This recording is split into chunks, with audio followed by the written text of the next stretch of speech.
This may not necessarily be part of cell biology, but you need to know body fluid compartments before we talk about the last lecture on cytology, which is on membrane physiology, largely talking about electrical activities on the cell membrane. For us to understand that topic that we are going to do next, you need to understand body fluid compartment. So body fluid compartment may not necessarily be part of cell biology, but we need to have it here before you understand the next lecture we're going to have. For those who feared mathematics, you might be in trouble now because you're going to do some mathematics kidogo. Now, this is what you're going to do. We are going to state how the total body water is distributed in various compartments of the body. That's one agenda. The other agenda is we are going to state the composition of the intracellular and extracellular fluid, the fluid within the cells and the fluid outside the cells. We are going to state their various compositions. So just two key agenda. Before then, let's define something. When we talk of total body water, what does it really mean? It means the total amount of water in the body. That sounds repetitive, but I think it's straightforward. The total amount of water in the body is what we are calling total body water. This total body water is found in various body fluid compartments. So there are multiple fluid compartments within the body that contains this water. The amount of the water that is in the body varies depending on other factors. Importantly, it depends on your age, it depends on your gender, it may also depend on your body weight. But I'll keep to these two, age and sex, as the key determinants of total body water. But I've alluded to you that even body weight affects total body water. How does it affect total body water? The age factor. Now, the age factor affects total body water this way, that the younger you are, the more the total body water. As we can see in this image on your right, a newborn has about 80% total body water. 80% of a newborn is just water. So if a mother delivers a child, anaanza kuringaringa ati mtoto ni mzuri sijui nini, you can just tell them 80% ni maji. All right, that's on a light note. So younger people will have more total body water. A newborn has 80% total body water. Older people will have less body water, but not really less. As a matter of fact, an adult male has 60% total body water. An adult female has 50% total body water.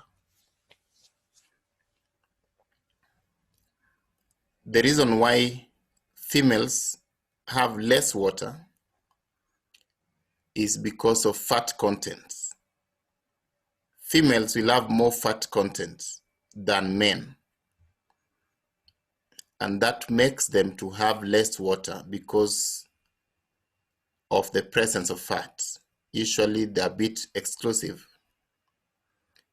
Having said that, it also means, therefore, that if you're overweight with more fat, then you'll have less water.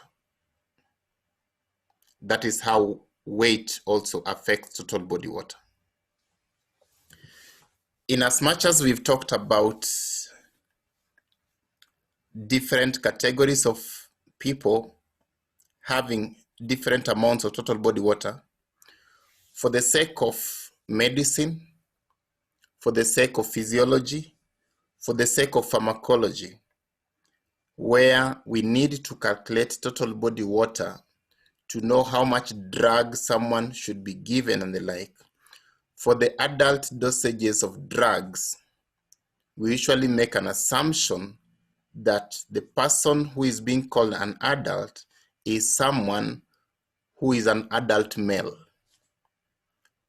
The calculation of drugs which are given are based on the assumption that everyone is male and everyone weighs 70 kgs. That is the physiological weight, 70 kgs. So I want you to understand that because it's difficult to take into consideration the different weights of people when you're manufacturing drugs, let's say augmentin, it is just adequate to say this is for adults. So what's our reference? The reference is usually an adult male who weighs 70 kgs. Sorry, my internet tipped a bit. I think it's back now. So I was telling you that for the sake of calculations of drug dosages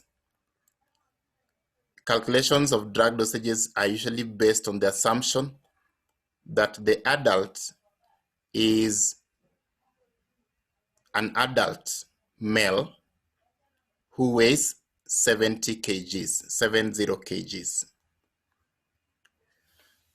But for the sake of this lecture, we are going to maybe talk about those differences, but we'll also be referring to the physiological man and the physiological weight quite a lot so that you familiarize yourself with that. So the key thing in this slide is for you to know that babies have more water than adults. Men have more water than female for the adults. Our reference is this one. And so whatever you're going to calculate today, we will be putting reference to the physiological one, which is 60%. That 60% of adults is made up of water.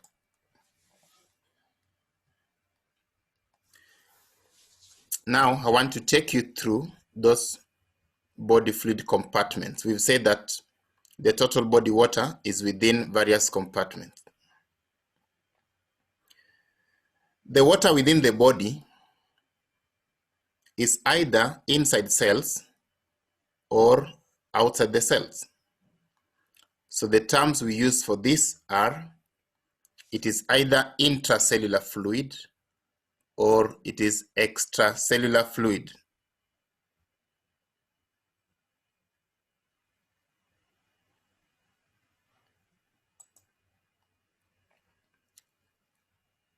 So the intracellular fluid is a fluid within the cells. Extracellular fluid is a fluid outside the cells. This image tries to explain that shortly. These are our cells. The fluid within here is intracellular fluid. The fluid here is extracellular fluid. The fluid here is also extracellular fluid because it is not within cells. This is within cells. This is outside the cells. Please. Sorry? Could you Kevin? repeat, please? We couldn't hear you. Okay, which part do you want me to repeat? Start from the intracellular fluid and extracellular fluid compartment. Okay, so intracellular fluid is a fluid inside the cells. Extracellular fluid is the fluid outside the cells. So this one here is outside the cells, it is extracellular. The fluid here is also outside the cells, it is extracellular. We are going to give them names shortly. But you can see this fluid here is actually outside the cells, between cells. That is what is otherwise called interstitial fluid. The fluid here is outside the cells but within blood vessels. That is what is called plasma. There's another entity to the extracellular fluid that I'm also going to add shortly. But let's first talk about this intracellular fluid.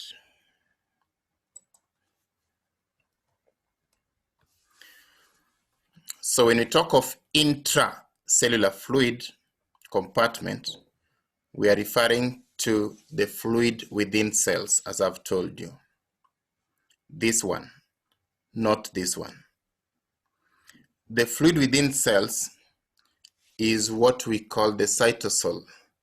Last time we had that lecture on cell biology. This fluid constitutes 2/3 of the total body water.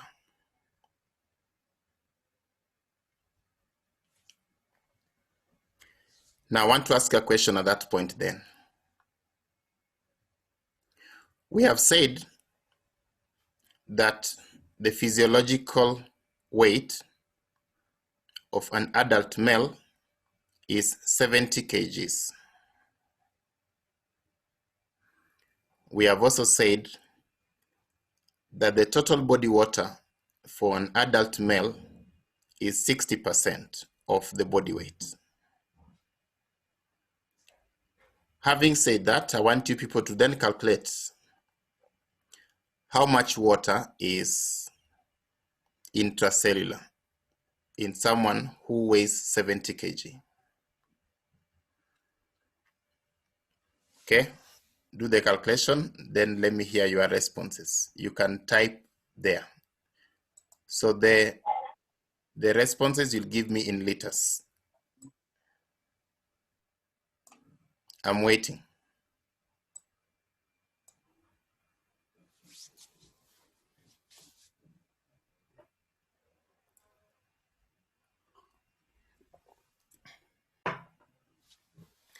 I don't expect percentage. You give me in liters. Huh?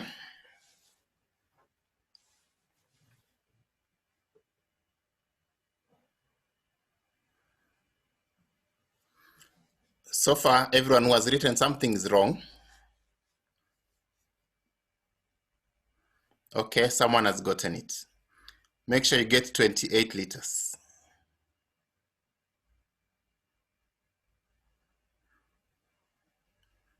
So the correct answer is 28.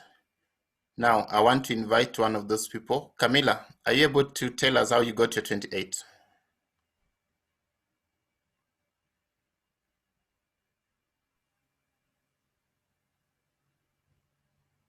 Yes. Okay, you can try. So you said the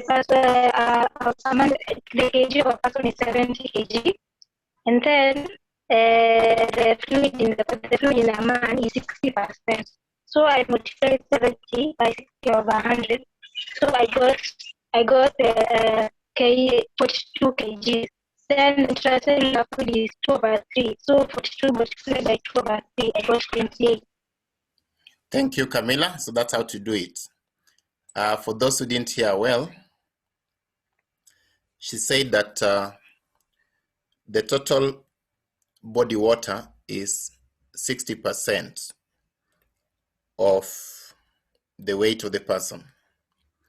So that means that if I weigh 70 kgs, then my total body water is 60% of 70 kgs, which means my total body water is 42 kgs.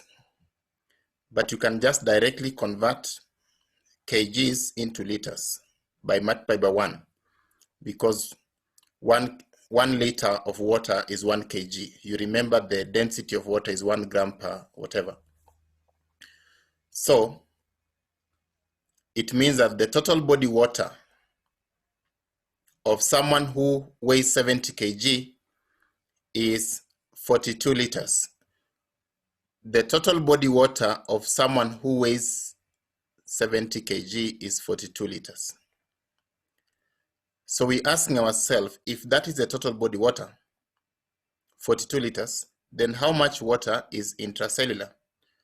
So you take 2/3 of 42, and then you get 28 liters. That means that the intercellular fluid of someone who weighs 70 kg is 28 liters.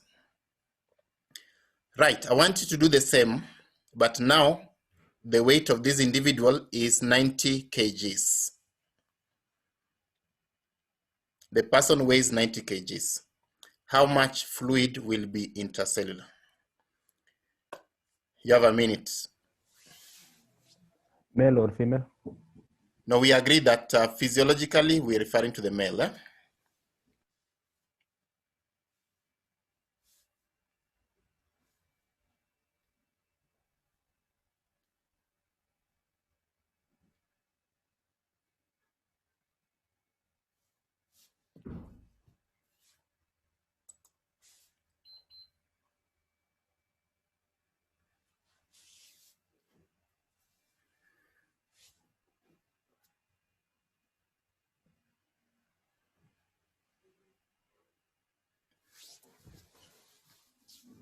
Okay, I think we are on the same track now.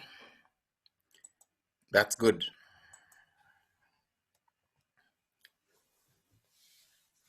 You realize that if the total body water is 2/3, if the intercellular fluid is 2/3 of the total body water, then it actually means that it is 40% of the total body weight. Because remember, total body water is 60% of total body weight. So 2/3 of that will be 40%. So you can still, you are 90, 40% of 90, you get 36. Even the other one, 40% of 70, you get 28. Great, that is intracellular fluid. I can see people answering. Okay, still the same thing, apart from those who have gotten 42. I think you've now known how we've gotten 36. Now let's talk about the extracellular fluid compartment. The fluid outside the cells. Now, extracellular fluid exists in 3 compartments. You have what we call the interstitial fluid compartment. That is one of the compartments of the extracellular fluid. What are we calling interstitial fluid compartment? The interstitial fluid compartment refers to the fluid that is immediately outside the cells.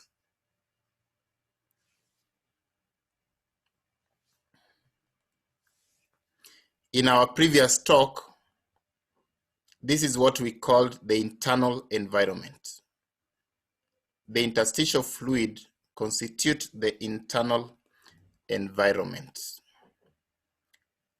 This fluid constitutes 75% of the extracellular fluid compartment.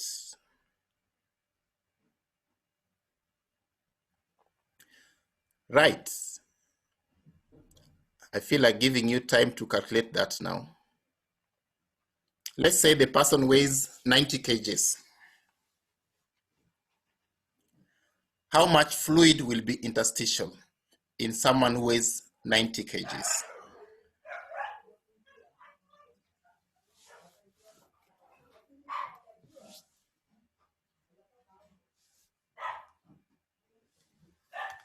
So do that. Let me also do it so that I'm ready when you write something right or wrong.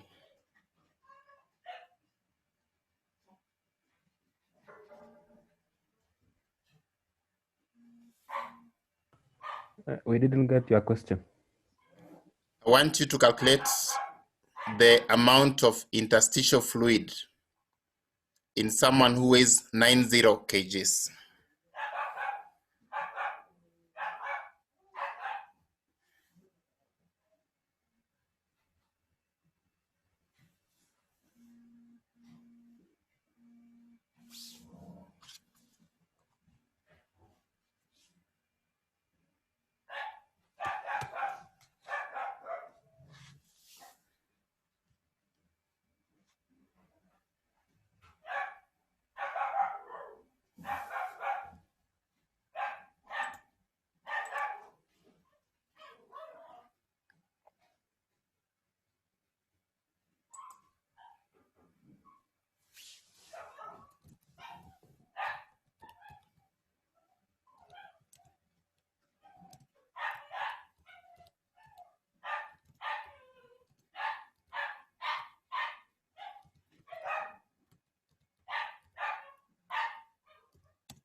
So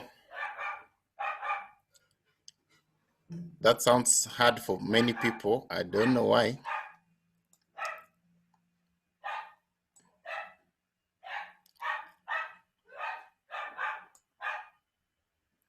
Right, so the people have written 13.5 have gotten it. Nathaniel, do you want to tell us how you got your 13.5? I can see you're the first one who got it right there. Okay, Mwalimu, this is how I got it. Yes. So when I picked 60% of that 90 kg person, I got 54 liters. Mm-hmm. So we've said that interstitial compartment consists of 75% extracellular fluid. Yes. So when you take 75% of that 54 liters of water, you get 13.5. Really? 75% of 52 can't be 13.5. Of 54, not 52. All right. Yeah, I'm saying 75% of 54 Yeah. cannot be 13.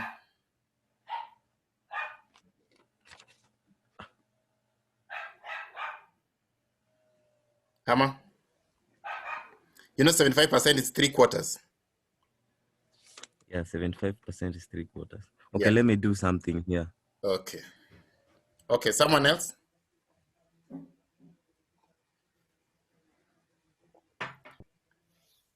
How did you get your 13.5? 13.5 is the correct answer. But how do you get it? Can I try? Yes, yes. Carry on.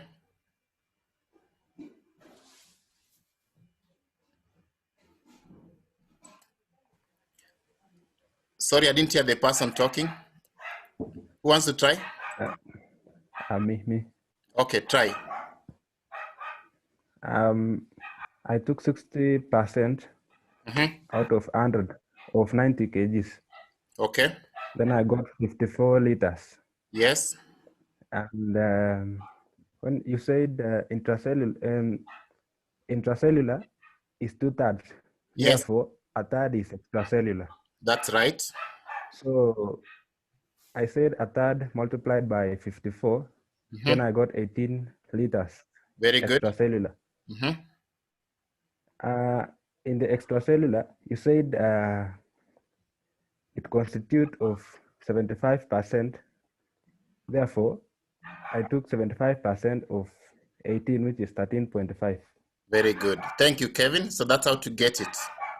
We've agreed that total body water is 60% of the weight. So if you weigh 90 kg, then it means that 54 is 60% of 90. So 54 liters is the total body water. We've said that 2/3 of total body water is within the cells, intracellular, which means 1/3 is outside the cells, extracellular. So 1/3 of 54 is 18. If you weigh 90 kgs, the total amount of water that is outside your cells is 18 liters. Then now we are saying interstitial is 3/4 of the extracellular fluid. So you take 3/4 of 18, you get 13.5. Right.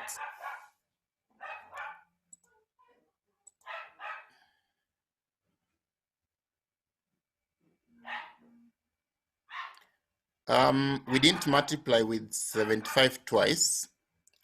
I think, okay, you want me to repeat that? I can repeat. We've said that what you need to do is just to first calculate the total body water in someone who weighs 90 kg. That's the first step you need to do. You get that by taking 60% of the total body weight. The next step is you need to calculate how much water is extracellular in this person. So you take 1/3 of their total body water. Then the last thing you do is to determine how much water is interstitial. So you take 3/4 of their extracellular fluid compartment. If you follow those 3 steps, you're going to get 13.5.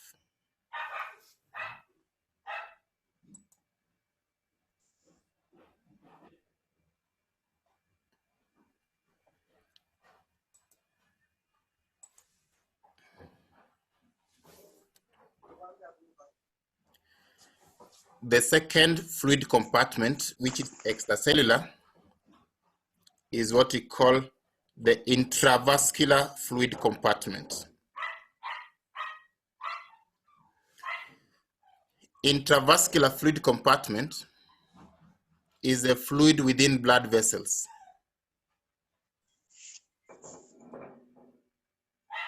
This fluid is also called the plasma compartment. It is a fluid within blood vessels, but don't consider the fluid within the blood cells, because the fluid within blood cells is still intracellular. Even though the fluid is within blood vessels, it is not within the blood cells. This fluid is 20% of the extracellular fluid volume. 20% means 1/5, 1/5. It's 20% of the extracellular fluid volume. I won't give you that to calculate. I think you now are familiar with how to calculate them.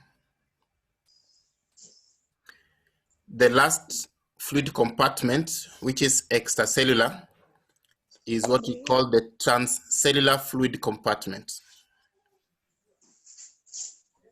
Could you repeat intravascular? Intravascular is within blood vessels. That is intravascular, the fluid inside blood vessels. All right. Transcellular fluid compartment is the fluid enclosed in chambers which are lined by epithelial membranes. There are some chambers which are lined by epithelial membranes.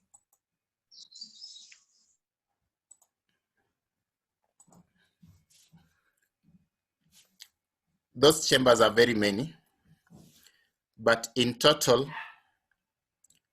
transcellular fluid compartment constitute 5% of the extracellular fluid. Only 5%. 5% means 1 out of 20.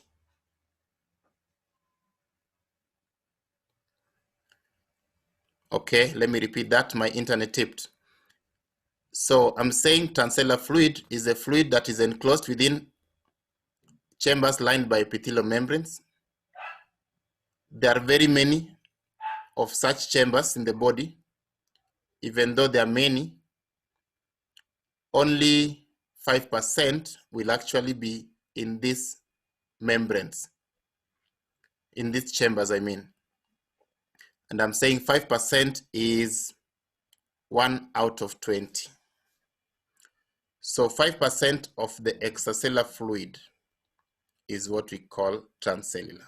Now, when you talk of transcellular fluid, what do we really mean? We mean synovial fluid. This is the fluid within synovial joints. We mean intraocular fluid. This is the fluid within the eyes. It could be the aqueous humor. It could be the vitreous humor. We mean cerebrospinal fluid, CSF. This is the fluid within your central nervous system. It could be pleural fluid. This is the fluid within the pleural cavity, the one that lubricates the lungs. It could be pericardial fluid. This is the fluid around the heart. It lubricates the heart.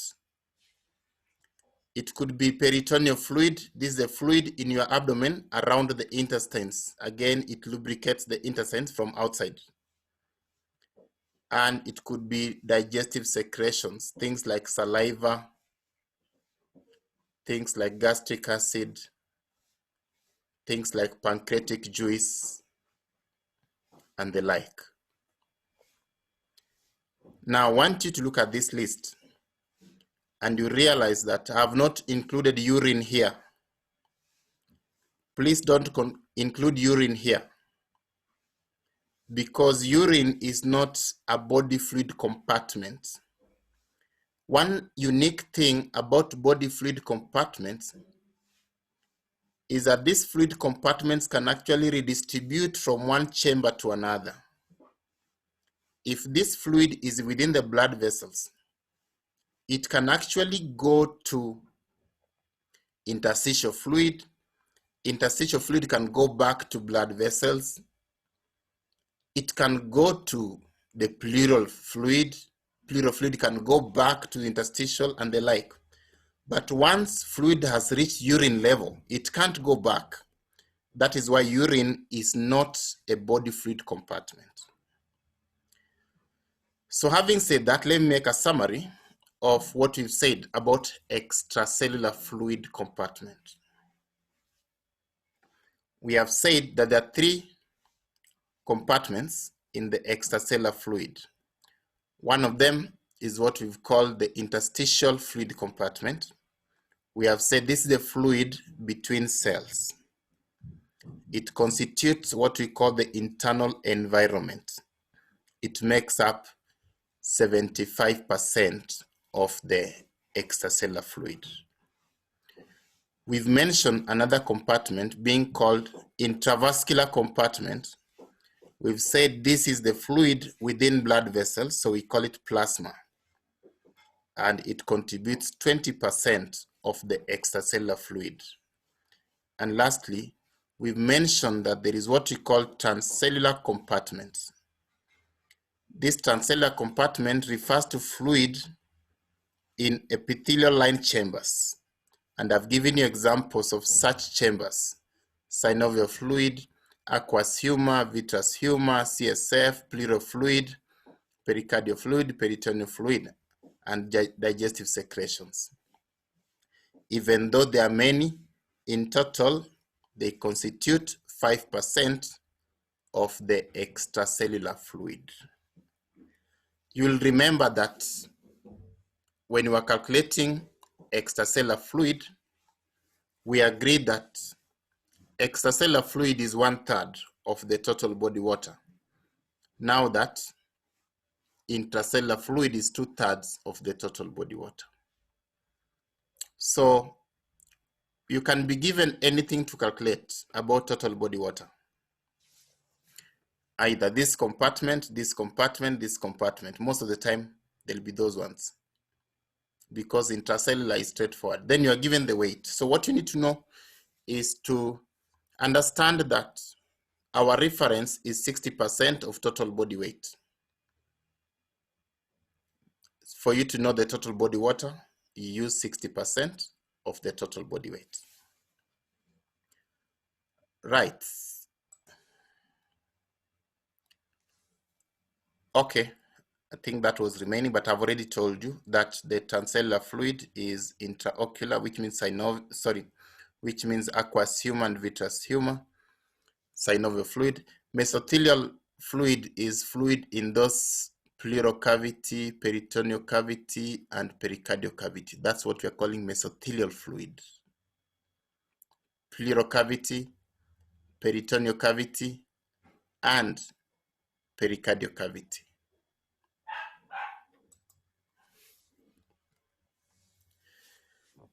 Let's do something last before now I give you a break. I want us to look at the composition of the body fluids. And I want us to focus largely on the intracellular fluid and extracellular fluid. But before that, on this graph, which I don't want you to pay much attention, is just for you to understand that the interstitial fluid and plasma, remember those are part of extracellular fluid, they are very near each other. That's what I want to get from here. They are very near, almost similar, almost similar, almost similar, almost similar. The only difference is their protein contents.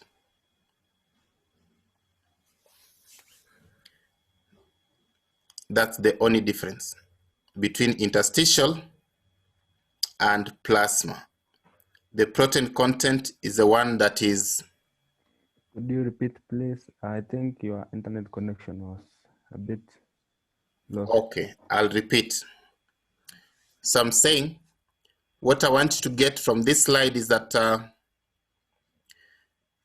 interstitial fluid and plasma are almost similar in terms of their contents, in terms of their composition.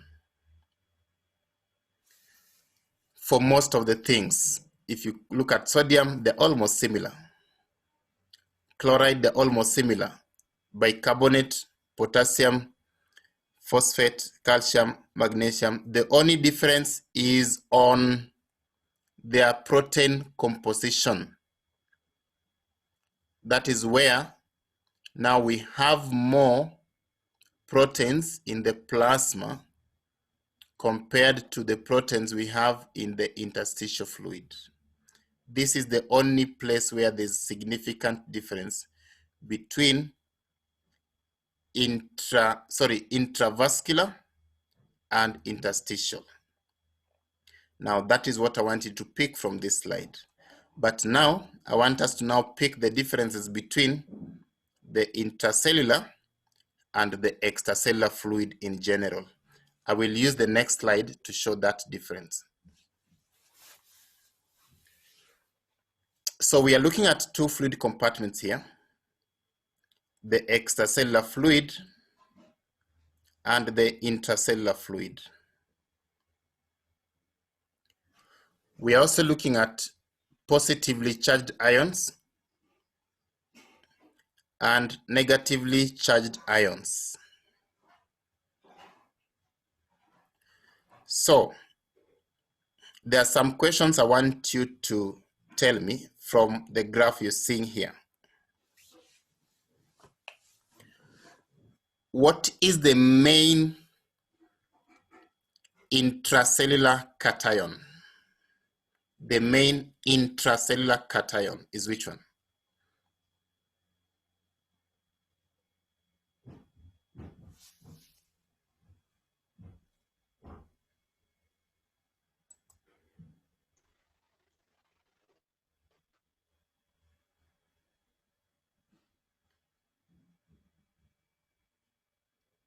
Anyone? The main intercellular cation is which one?